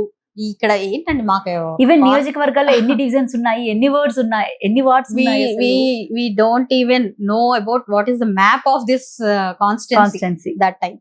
ఏమీ తెలీదు. ఏం డివిజన్స్ పక్కన పెట్టండి, ఏది ఎండ్ ఏది ఎంట్రీ కూడా. ప్రజల సమస్యలు ఏమున్నాయో తెలియదు. ప్రజల సమస్యలు కెన్ బి ఉండుండొచ్చు, తెలుసు. ఎందుకంటే వీఆర్ అప్పటిదాకా నేను కామన్ మ్యాన్నే కదా. నాకు రోడ్ లేదని తెలుసు, డ్రైనేజ్ లేదని తెలుసు, దోమలు ఉన్నాయని తెలుసు, ఎలక్ట్రిసిటీ సరిగ్గా ఉండట్లేదని తెలుసు, వాటర్ లేవని తెలుసు, గుంటలు పడిపోయినాయి అని తెలుసు. Everything I know. ప్రాబ్లమ్స్ ఏమున్నాయో తెలుసు, కానీ ఎటు నుంచి ఎటు పోవాలి, ఎటు నుంచి ఎటు స్టార్ట్ అవ్వాలి ఇవి తెలీదు. At the same time starting point, ending point clarity లేదు. అండ్ నాకున్న ఇంకా అతిపెద్ద ఛాలెంజ్ ఏంటి అని అంటే యాక్సెప్టెన్స్. ఓన్ క్యాడర్ లో ఆస్పిరేషన్స్ ఉన్న వాళ్ళు, ట్రై చేసిన వాళ్ళు, రాలేదని బాధపడిన వాళ్ళు, వీళ్ళందరూ కూడా సడన్ గా ఇప్పుడు కొత్త పర్సన్ ని, ఒక ఏలియన్ ని యాక్సెప్ట్ చేయాలంటే వాళ్ళకి ఇబ్బంది. అలాంటప్పుడు వాళ్ళ సహకారం ఎంతవరకు వస్తుందంటే చెప్పలేము. నిజంగా సహకరిస్తున్నారా లేదా తెలీదు. ఇట్స్ లైక్ అవతల వ్యక్తి she's like pouring the money. ఒక 2 ఓట్లు ఉన్నాయంటే చాలు డబ్బులు ఇచ్చేస్తుంది. అప్పటికే షీఈ్ లైక్ 1 year నుంచి కూడా కాన్స్టిట్యున్సీలో ఉండి షీఈ్ వెరీ ప్రోయాక్టివ్. అందరికి కావాల్సిన హామీలు ఇచ్చేస్తున్నారు. అది చేస్తాం ఇది చేస్తాం అని చెప్పేస్తున్నారు. మీరు ఓటేయండి చాలు అని చెప్పి డబ్బులు ఇచ్చేస్తున్నారు. విస్తృతంగా ప్రచారం చేయడం డే అండ్ నైట్. భయంకరంగా ఆవిడ అప్పటికే నాకు టికెట్ వచ్చేటప్పటికే కాన్స్టిట్యున్సీ మొత్తం ఒక 2 సార్లు తిరిగేశారు కూడా ఆల్రెడీ. సో అలాంటి పరిస్థితుల్లో వచ్చాను నేను యాక్చువల్ గా నుంచున్నాను అక్కడ. ఈ నుంచున్నప్పటి నుంచి కూడా మీరు ఈ చీర కట్టుకోవాలి, అలా ఉండాలి, ఇలా బిహేవ్ చేయాలి, ఇవన్నీ చెప్తూ ఉండేవాళ్ళు. నేను ప్రచారానికి కూడా ఇలాగే వెళ్ళిపోయేదాన్ని. ఎక్కడ ఎమ్మెల్యే ఎక్కడంటే వెతుక్కునేవాళ్ళు కూడా ఆ గ్రూప్ లో.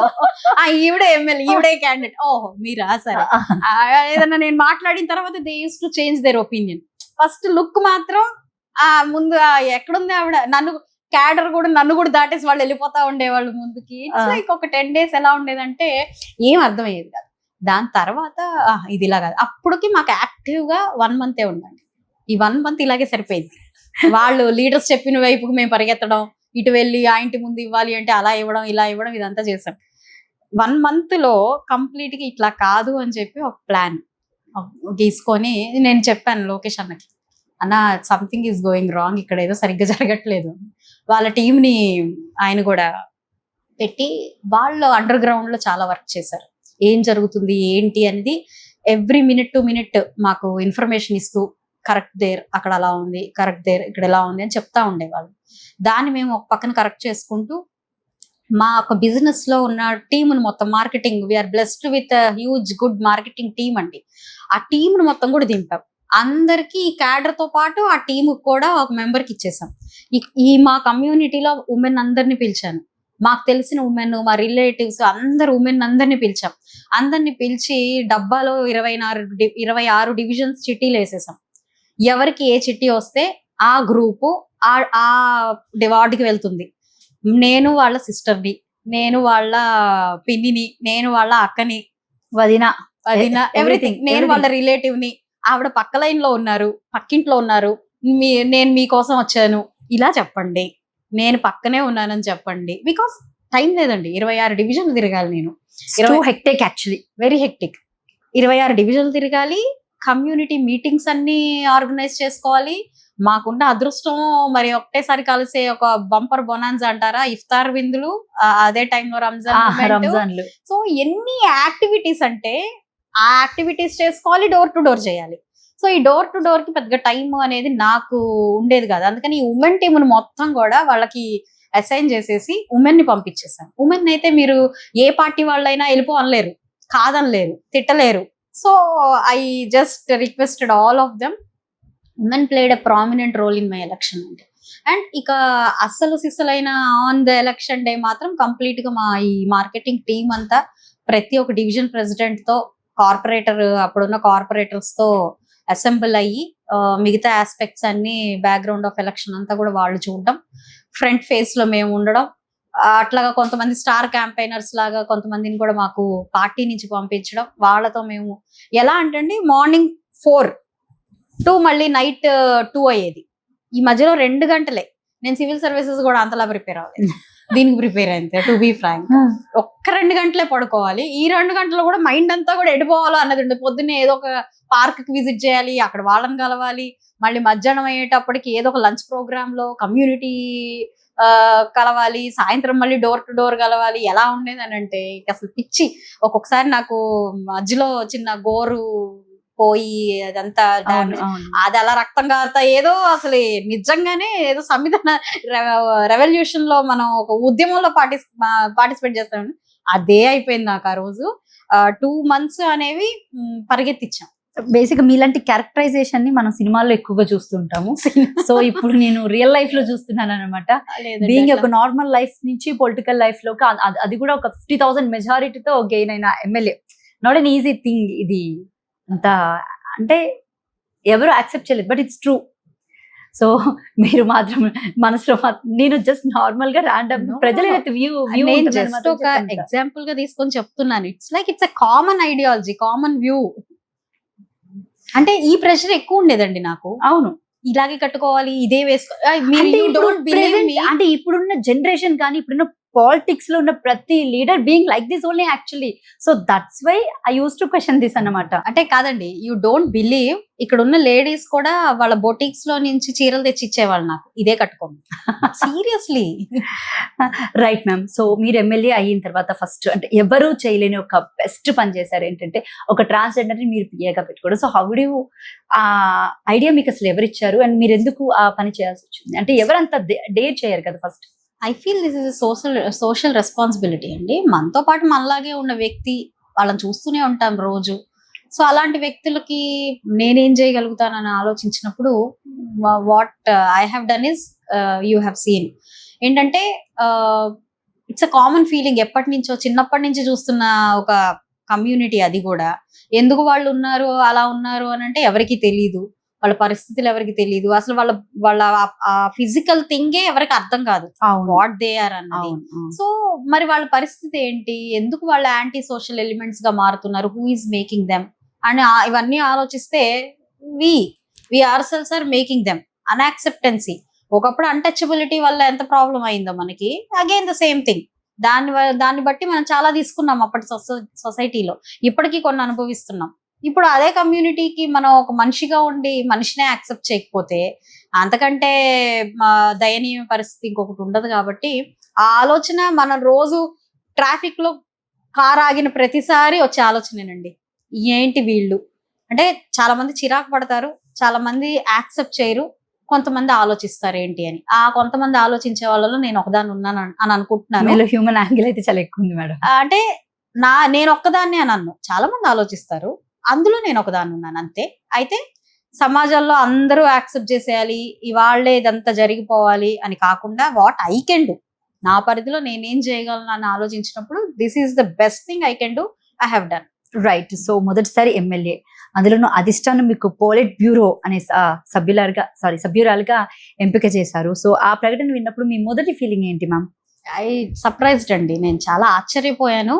అండ్ ఇది ఒక మిక్స్డ్ ఎమోషన్స్ ఆ రోజు. ఎందుకనంటే ఒక పక్కన ఆశ్చర్యం, ఒక పక్కన ఏంటిది అంటే ఇట్స్ వెరీ అర్లీ అనిపించింది, టూ అర్లీయా అని ఒక పక్కన అనిపించింది. At the same time this is the leadership, this is the ideology of party అని చాలా గర్వపడ్డాను నేను. ఎందుకంటే మీరు టికెట్స్ ఇచ్చే టైంలో కూడా చూడండి, ఒక youth and educated, at the same time seniority and వాళ్ళ నాలెడ్జ్, ఈ అంత కలగలుపుగానే మొన్న టికెట్లు ఇవ్వడం జరిగింది పార్టీలో.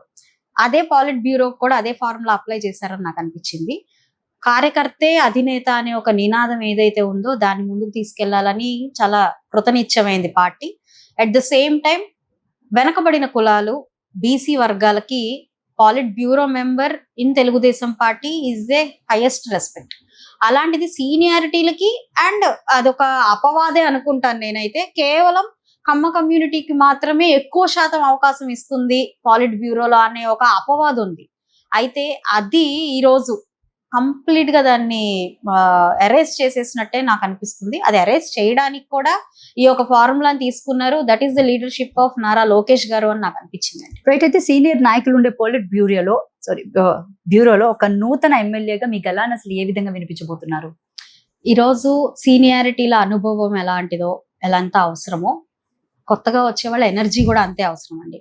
మారుతున్న క్రమంలో ఇప్పుడున్న సమాజంలో రేపు నేను యువతను అట్రాక్ట్ చేయాలి, ఒక ఉమెన్ ని అట్రాక్ట్ చేయాలి, ఒక బీసీ కమ్యూనిటీ కోసం నిలబడాలి అన్నప్పుడు వాళ్ళ వాయిస్ గా పార్టీలో ఏ సంస్కరణలు తీసుకురావాలి అన్నప్పుడు ఆలోచించినప్పుడు ఖచ్చితంగా నా వాయిస్ చాలా అవసరం ఉంటుంది. అనుభవజ్ఞులు, సీనియర్లు ఎలాంటి ఆలోచనతో అయితే ఉంటారో, కొత్తతనం ఏం కోరుకుంటుంది, కొత్తగా ఇప్పుడు మనకున్న సొసైటీ ఏం కోరుకుంటుంది అనే ఆలోచన ఇవ్వడం కూడా చాలా అవసరం. దానికి నేను ఖచ్చితంగా ఉపయోగపడతాను అన్నది నా అభిప్రాయం. కాబట్టి ఎక్కడ ఏ మాత్రం అవకాశం వచ్చినా కూడా కంపల్సరీగా నా ఐడియాస్ అనేది నేను ఇస్తాను. And I'm really fortunate to be there. ఎందుకంటే Telugu Desam party is where it takes the ideas, it is open for the ideas. కాబట్టి ఖచ్చితంగా నాకు ఖచ్చితంగా ఆ సమయం వచ్చినప్పుడు అవకాశం వస్తుందని నేను భావిస్తున్నాను. ఇప్పటి వరకు ఒక హ్యూమన్ యాంగిల్, ఒక పర్ఫెక్ట్ ఎమ్మెల్యేగా, ఒక విమెన్ ఎంకరేజ్ చేసే ఒక మహిళగా నాకు అంటే క్లియర్ గా కనపడుతుంది అంతా కూడా పిక్చర్. ఇంకొక యాంగిల్, ఫైర్ బ్రాండ్ అనే యాంగిల్. అర్ధరాత్రి బండి వేసుకొని అలా ఎలాగా మీరు వెళ్ళిపోయారు మేడం? అసలు ఆకతాయిలు ఉంటారు అంటే మీరు కూడా ఎంతైనా ఒక లేడీయే కదా. అంటే వయసు కనిపించకపోవచ్చు కానీ ఆ టైంలో ఏడిపించే విధానాన్ని మీరు అసలు తీసుకోవడం కూడా అంత ఈజీ కాదు కదా, మళ్ళీ వాళ్ళని చుక్కలు చూపించడం కూడా అంత ఈజీ కాదు కదా. అంటే యాక్చువల్గా ఇదండి వచ్చినప్పుడే ఫస్ట్ ఇవన్నీ ఇక్కడ నాకు మా నల్ల చెరువు ఏరియాలో లేదంటే కొబ్బరి తోట ఏరియాలో కాస్త గంజాయి బ్యాచ్ అనేది చాలా ఎక్కువ. అప్పుడే నేను వెళ్ళి అప్పుడు ఏంటంటే నాకు మీడియా కవర్ చేస్తుందని ఎవరైనా వీడియో తీస్తారా అన్నది నాకు తెలీదు. అప్పుడు కూడా అక్కడ వెళ్ళున్నాను నేను. అట్లా వెళ్ళడము, అక్కడ ఉన్న కూర్చున్న వాళ్ళందరినీ కాస్త కదిలించడము, గొడవ చేయడం, వాళ్ళని పంపించడం చేశాను. అప్పటికి అది ఎవరు వీడియో తీయలేదు కాబట్టి ప్రోటోకాల్ కూడా లేకుండా అట్లెట్లా వెళ్ళిపోతారు. ప్రోటోకాల్ వగేరా సైరన్ వేసుకొని వస్తే వాళ్ళని పంపించడానికే కదండి, వాళ్ళని పట్టుకోవడానికి కాదు కదా. సో అలా ఎక్కువ కంప్లైంట్స్ వచ్చినప్పుడు ఏం చేసేవాళ్ళం అంటే మనకి స్టేషన్ లో దాని గురించి చెప్పి వాళ్ళు అలర్ట్ అయ్యి వచ్చి ఈలోపు వీళ్ళు అక్కడి నుంచి వెళ్ళిపోయే పరిస్థితి ఉంటుంది. అట్లా కాకుండా ముందు నాకు అక్కడి నుంచి ఆ కామన్ మ్యాన్ దగ్గర నుంచి ఒక కాల్ వచ్చిన వెంటనే ముందు నేను వెళ్ళిపోయి నిజంగా సీరియస్నెస్, అఫ్ కోర్స్ నేను ఎవరికి ఇన్ఫార్మ్ చేయకుండా వెళ్ళను. నేను వచ్చే గ్యాప్ అనే వాళ్ళు వచ్చే గ్యాప్ లో నేను అక్కడ ఉంటాను, ముందే ఉంటాను, నుంచొని చూస్తూ ఉంటాను, గమనిస్తూ ఉంటాను, వాట్ ఈస్ హ్యాపెనింగ్ అన్న తెలుసు. నిజమా కాదా అని చూసుకోవాల్సిన అవసరం ఉంటుంది.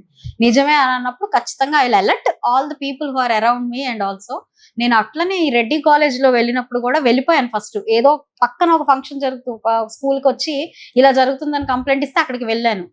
యూ కుడ్ సీ అక్కడ 10 మంది పిల్లలు ఉన్నారు గంజాయి తాగుతూ, చిన్న చిన్న పిల్లలు. వాళ్ళందరూ పట్టుకున్నాం. నాతో పాటు 2 ఉంటే వాళ్ళని పట్టుకొని ఆ నియర్ బై స్టేషన్ లో పోలీస్ వాళ్ళు వచ్చేదాకా కూడా వీళ్ళని పట్టుకొని అక్కడే నుంచోవాల్సి వచ్చింది. అంటే ఇట్స్ లైక్ మీరు అన్నట్టు అది maybe it may turn as a risk factor also. చాలా రిస్క్, కానీ టైమ్లీ రెస్పాండ్ అవ్వకపోతే కూడా మనకి సొల్యూషన్ చాలా డేర్ చేశారు. యాక్చువల్లీ మీ ఇన్సిడెంట్ ని చూస్తే రీసెంట్ గా హైదరాబాద్ లోని దిల్సుఖ్ నగర్ లో సుమతి బడుగుల ఐపీఎస్, మీకు ఐడియా ఉండే ఉంటారు. సో ఆవిడ కూడా ఇదే టాస్క్ చేశారన్నమాట. అంటే ఒక ఆడపిల్ల, ఒక లేడీ ఇంత ధైర్యంగా బయటకు వచ్చి చేయగలదు అని చెప్పేసి అని మీలాంటి వాళ్ళని చూసిన తర్వాత ఒక ఇన్స్పిరేషన్ మాలాంటి వాళ్ళకి, టు బి హానెస్ట్ చెప్పాలంటే. సో అది నాకు అంటే this is my personal question. And another second one వచ్చేసి, మీరు అంబటి రాంబాబు గారు చేసినటువంటి కొన్ని కీలక వ్యాఖ్యల్లో చాలా ఫైర్ అయ్యారు. అంటే డి అనే రేంజ్ కి వెళ్ళిపోయారు కదా, అసలు సిచ్యువేషన్స్ ఏంటి? ఆయన as a political leader or opponent person, he can say anything, ఏమైనా మాట్లాడొచ్చు, ఏదైనా క్వశ్చన్ చేయొచ్చు, విమర్శించవచ్చు, ఏదైనా చేయొచ్చు. కానీ తను ఎలాంటి మెసేజ్ ఇచ్చారంటే ఆ రోజు, హీ యూస్ టు టాక్. నేను ఎప్పుడు పట్టించుకోవాలి, మేము అసలు ఆయన మాటలను పట్టించుకోం. ఎందుకనంటే ద వే హీ స్పీక్స్ అలాగే ఉంటుంది. కాస్త వెటకారం ఎక్కువగా ఉంటది, వ్యంగ్యత ఎక్కువగా ఉంటది, పక్కన ఉన్న వ్యక్తిని ఊరికే తీసి పారేసే విధానం ఉంటుంది. సమస్యని లేదంటే ఆ సిచ్యువేషన్ ని టార్గెట్ చేస్తూ మాట్లాడడం ఉండదు. ఆయన కూడా మొరాలిటీని టార్గెట్ చేస్తూ మాట్లాడతారు. ఇందాక మనం అనుకున్నాం, సోషల్ మీడియాలో పర్సనలైజ్డ్ టార్గెట్స్ ఎక్కువైపోతున్నాయి, డీగ్రేడింగ్ టాక్ ఎక్కువ అవుతుంది అని. That is where we see in all such leaders. Rambabu గారు కానివ్వండి, రోజా గారు కానివ్వండి, పేర్ని నాని గారు కానివ్వండి, ఇట్లా కొంతమంది ఉన్నారు. వీళ్ళందరూ కూడా ఏంటంటే ఆ మొరాలిటీని హిండర్ చేస్తూ మాట్లాడతారు. ఆ లాంగ్వేజ్ మేము నా వరకు లేదనంటే మా ఎంపీ గారి వరకు కూడా నేను చూశాను. ఇతను మా రాష్ట్రాన్ని మా పార్లమెంట్కి పట్టిన దరిద్రం అనో, లేకపోతే వాళ్ళేంటి డమ్మీ క్యాండిడేట్లను ఇలాగా మాట్లాడుతూ ఉండేవాళ్ళు. సో ఆయన అభిప్రాయం పెద్ద నాకేం ఫరక్ పడదు. నేను డమ్మీ అనుకున్నా, డైనమైట్ అనుకున్నా, వగేరా ఏదనుకున్నా, నా మెంటాలిటీయో నా వర్కింగ్ స్టైలో ఏం మారదు. మీరేదో అన్నారని మారదు. లేదా ఇది పట్టిన దరిద్రం అని మీరు ఫీల్ అయినా మాకు పోయేదేమీ లేదు, మా వర్కింగ్ స్టైల్ మారదు. కానీ when it comes to CM కంటే కూడా ఆ స్టేట్ కి ఆనరీ ఏమీ లేదు కదా. He's the highest person, highest authority in the state. మీరు ఒక సీఎం గా అంటున్నారు, you are not targeting a political leader there, you are targeting CM అన్నారు అని అంటే మీరు ఆ రాష్ట్ర ప్రజలను అన్నట్టే. సో మీరు సీఎం ని ఒక అనకూడని మాట అంటున్నప్పుడు, అది కూడా మళ్ళీ మీరు అసమర్థులను, లేకపోతే మీరు చేతగాని వాళ్ళను, మీరు చేయలేని వాళ్ళనో కాదు, వాళ్ళ పర్సనలైజ్డ్ గా వాళ్ళ మదర్ ని టార్గెట్ చేస్తూ మాట్లాడుకోవడానికి మాటలు మాట్లాడుతున్నప్పుడు what is the message you are setting in the society? దానికి రియాక్ట్ అవ్వకపోతే కూడా, ఆ విధంగా మీరు అన్నది తప్పు అని నేను రియాక్ట్ అవ్వకపోతే కూడా నేను ఒక డిఫరెంట్ మెసేజ్ ని సెట్ చేసినట్టే. అంటే నాయకులు అనేవాళ్ళుగా ఏవైనా అనేయచ్చు, ఏవైనా మాట్లాడేయచ్చు, అది చాలా కామన్ గా చేయడం అనేది చాలా రాంగ్. ఈరోజు మనం సివిక్ సెన్స్ లో వెనకబడి ఉన్నాం. భారతదేశం ఎందుకు వెనకబడి ఉన్నాం అంటే రోడ్ల మీద ఏదైనా పారేయడం అనేది నార్మలైజ్ చేశాం కాబట్టి. ఓకే, అదే విధి విధానం అవుతుంది కదా. ఇప్పుడు పొలిటికల్ లీడరు వారి వర్బల్ డయేరియాతో ముందుకెళ్తున్నారు అనుకోండి, దాన్ని మనం ఆపట్లేదు అనుకోండి, నార్మలైజ్ చేసేసాం అనుకోండి, that is where our generation also learn. అదే కదా ప్రాక్టీస్ చేస్తారు అంటే వాళ్ళు. మీలాంటి యాంటీబయోటిక్స్ ఉండడం కూడా కరెక్టే చెప్పాలి అంటే. That is very much needed అండి. మీరు That's all. తప్పు చేసినప్పుడు కంపల్సరీగా ఆపకపోవడం చాలా పెద్ద తప్పు అవుతుంది. ఆయన సెట్ చేసిన మెసేజ్ ఏదైతే ఉందో, ఆయన సెట్ చేసినది ఏదైతే ప్రొజెక్షన్ ఏదైతే ఉందో అది చాలా రాంగ్. దాన్ని ఆపడానికి ట్రై చేశాను నేను.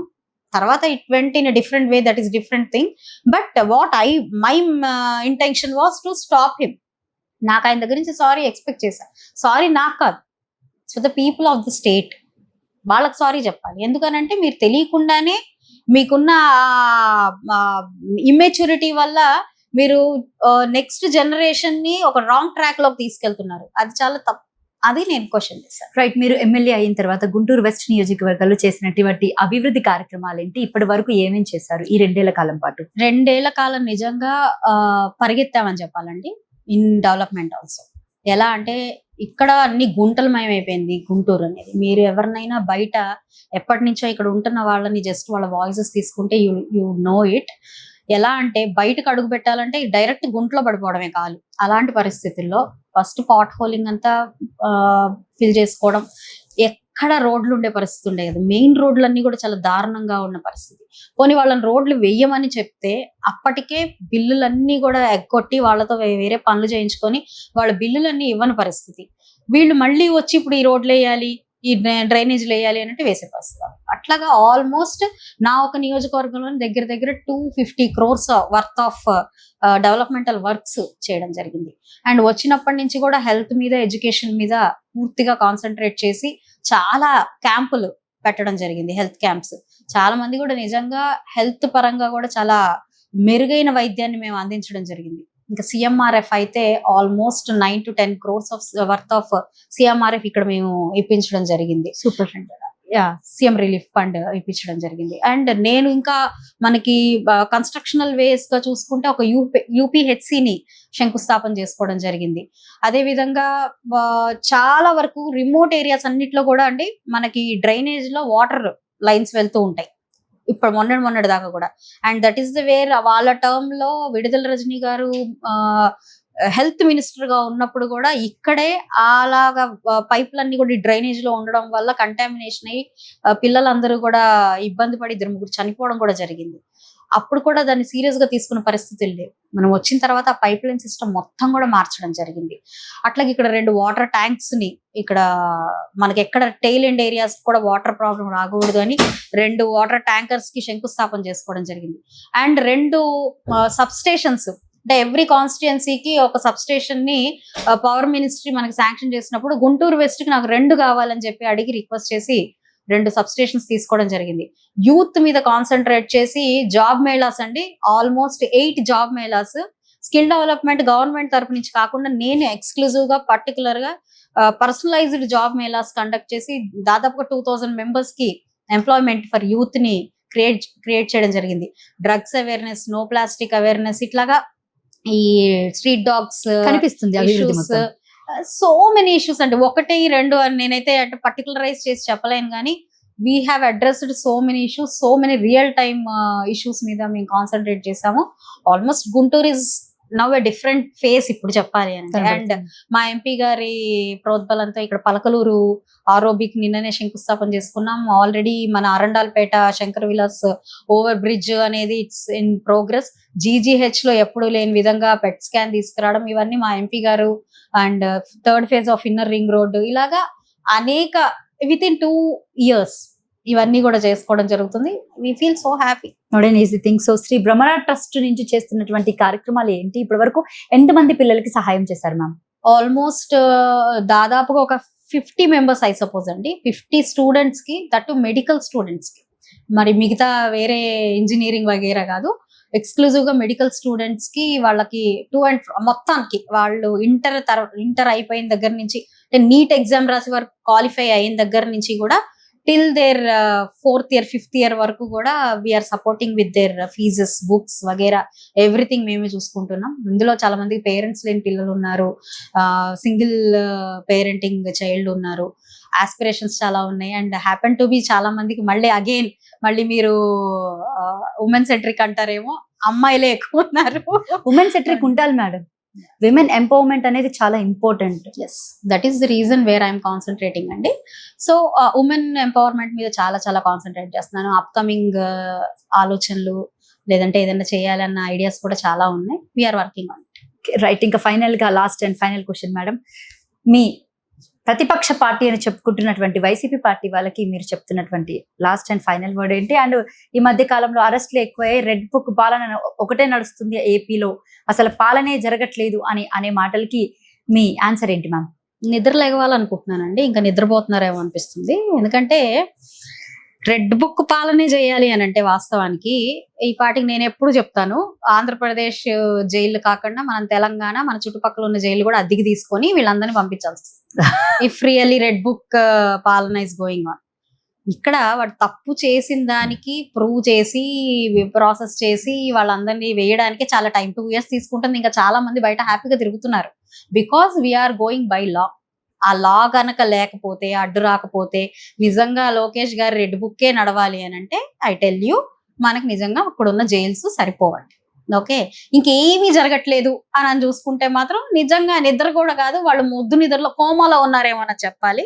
కనపడదు కూడా, కోమాలో ఉన్న వాళ్ళకి ఏం జరుగుతుందో వాస్తవంగా కనపడదు, నిద్ర లేచిన వాళ్ళకన్నా కనపడుతుందేమో. కానీ 2 years లో ఎన్ని యాక్టివిటీస్ చేసింది గవర్నమెంట్, ఎంత ముందుకు వెళ్తుంది, ఎన్ని ఇన్వెస్ట్మెంట్లు వచ్చాయి, ఎన్ని డెవలప్మెంటల్ యాక్టివిటీస్ జరుగుతున్నాయి, ప్రజలకి ఎంత సంక్షేమాన్ని ఇస్తున్నాం. అట్ ద సేమ్ టైం ఇన్ని జరుగుతుంటే ఇంకా ఏం జరుగుతుందని కనుక క్వశ్చన్ వేస్తే they are in coma. I feel ఈ అన్నెసెసరీ డ్రామా కంటే కూడా 11 సీట్లు వచ్చాయి చూసారా, కనీసం ఆ కాన్స్టిట్యున్సీస్ మీద మీరు కాన్సన్ట్రేట్ చేసి, of course we don't give any chance వాళ్ళని క్వశ్చన్ చేసి ఇక్కడ ఏదో జరగట్లేదు అని చెప్పి క్వశ్చన్ చేసే పరిస్థితి వాళ్ళకి మేము ఇవ్వట్లేదు, వాళ్ళ పాప మా శ్రమ కూడా ఇవ్వట్లేదు.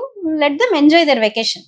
This is the permanent vacation what I say. ఇంకా చాలు, అయిపోయింది. ఇప్పటిదాకా 5 years సర్వ్ చేశారు చూసారా, 5 years వాళ్ళు 50 years of destruction they have done. So ఇంకా నెవర్ అగైన్ మళ్ళీ రారు ఖచ్చితంగా. ఈ హ్యాపీగా వాళ్ళు రెస్ట్ తీసుకోవచ్చు. ఇప్పుడు మా చంద్రబాబు నాయుడు గారు అంటున్నారు, ఎక్కువ తిరగకండి అమ్మా, ఎక్కువ ఖర్చు పెట్టకండి అమ్మా, మీరు సైకిల్లో వెళ్ళండి, కారులో వెళ్ళకండి, ఇవంతా చెప్తున్నారు. జగన్ గారు చాలా సీరియస్ గా తీసుకొని మిగతా వాళ్ళందరూ ఓడిపోయి 11 మందే ఉన్నారు, వాళ్ళు కూడా అసెంబ్లీకి రావట్లేదు, ఖర్చు ఎక్కువ అవుతుంది కాబట్టి, this is where I see in the memes and all. Maybe వీళ్ళు కూడా ఎక్కువ సేవ్ చేస్తున్నారు. లిటరల్లీ మోడీ గారి ఐడియాలజీ జగన్ గారి కంటే ఇంకెవరు ఎక్కువగా తీసుకెళ్లట్లేదు అని చెప్పి చూస్తున్నాను. Maybe that is the true thing also. I say funny thing, all fun apart, ఖచ్చితంగా ప్రతిపక్ష పార్టీకి మాత్రం, ప్రతిపక్షం కాదు, పీపుల్ యాక్సెప్ట్ చేయని పార్టీకి మాత్రం నేను ఒకటే చెప్తున్నానండి, పీపుల్ మిమ్మల్ని యాక్సెప్ట్ చేయలేదు, మీరు దాన్ని యాక్సెప్ట్ చేయండి. ఏదైనా మార్చుకోవాలి, ఇంకా మీరు రాజకీయ మనుగడ సాగించాలి అంటే think for the public, not for the party, not for the administration. అంటే ఆ సీట్ కోసం ఆలోచించకండి. మీరు సీట్ కోసం ఆలోచించినంత కాలం మీరు ఎప్పటికీ రాలేరు. మీరు పబ్లిక్ ని విస్మరించినంత కాలం మీరు ఎప్పటికీ మనుగడలో ఉండరు. కాబట్టి think for the public, do for the public, so that మీరు ఒక పార్టీయే, ఎప్పుడో మన భారతదేశ చరిత్రలో ఒక వెలిగిన పార్టీలో నుంచి చీలి వచ్చిన పార్టీయే అని గుర్తన్న పెట్టుకోవాలి ప్రజలు అనంటే, please be there for the public, not for all this drama. Amaravati విషయంలో మీ ఒపీనియన్ ఏంటి? చాలా వరకు కూడా పబ్లిక్ కూడా చాలా హ్యాపీగా ఫీల్ అవుతున్నటువంటి మూమెంట్ కనపడుతుంది అమరావతి డెవలప్మెంట్ విషయంలో. రాజధానిగా యాక్సెప్టెన్స్ ఉంది పబ్లిక్ లో నుంచి, బట్ వైసీపీ వాళ్ళు మాదిగా అంటున్నారు మచిలీపట్నం, విజయవాడ, గుంటూరు అని చెప్పేసి. సో ఈ గుంటూరు కూడా ప్రతిపాదన తీసుకొచ్చారు కాబట్టి how you feel about like Jagan గారు చెప్పినటువంటి మాటల్ని మీరు అసలు ఏ రకంగా తీసుకుంటారు? గుంటూరు కూడా రాజధాని అయితే బాగుండు అన్న మాటని. అంటే జగన్ గారు తీసుకొచ్చిన మాటలకి ప్రజల్లో ఆలోచన కంటే కూడా హాస్యం ఎక్కువైపోయింది. That is what we have to think. ఎందుకు హాస్యం చేశారు అని అంటే, ఏదో ఒకటి మాట్లాడేస్తాడు ఈయన, నోటుకొచ్చింది మాట్లాడేస్తాడు అని చెప్పి ఒక ఆలోచన అయితే కామన్ మ్యాన్ లో ఉంది. కానీ దాని వెనకాల ఆలోచన మనం తీసుకుంటే ఇట్స్ నాట్ లైక్ ఆయన అంతా వేగ్గా మాట్లాడే మాటలేం కాదవి. ప్రజల్ని ఇంకొంచెం ఏదైనా మనం మభ్య పెట్టచ్చేమో, ఇంకా వింటారేమో, నేను చెప్పింది ఆలోచిస్తారేమో అనే ఒక మైండ్ గేమ్ ఆడుతున్నారు ఆయన. మైండ్ గేమ్ ఆడుతున్నాడు కాబట్టి ఎంతసేపటికి జరగనివి జరుగుతున్నట్టు, లేకపోతే ఎప్పటికీ జరగని కూడా జరుగుతాయి అన్నట్టుగా ఆయన ఒక ఐడియాలజీని అలాగా బ్రెయిన్ లో ఇన్ఫ్యూజ్ చేయడానికి ట్రై చేస్తారు. ఇల్యూషన్స్ అనుకుంటా. అది వాళ్ళ illusion. It will turn to an illusion. ఎందుకంటే పీపుల్ యాక్సెప్ట్ చేయట్లేదు. ఇప్పటికి మాత్రం ఆయన చాలా బాగా ఇండ్యూస్ చేయొచ్చు అనుకుంటున్నారు.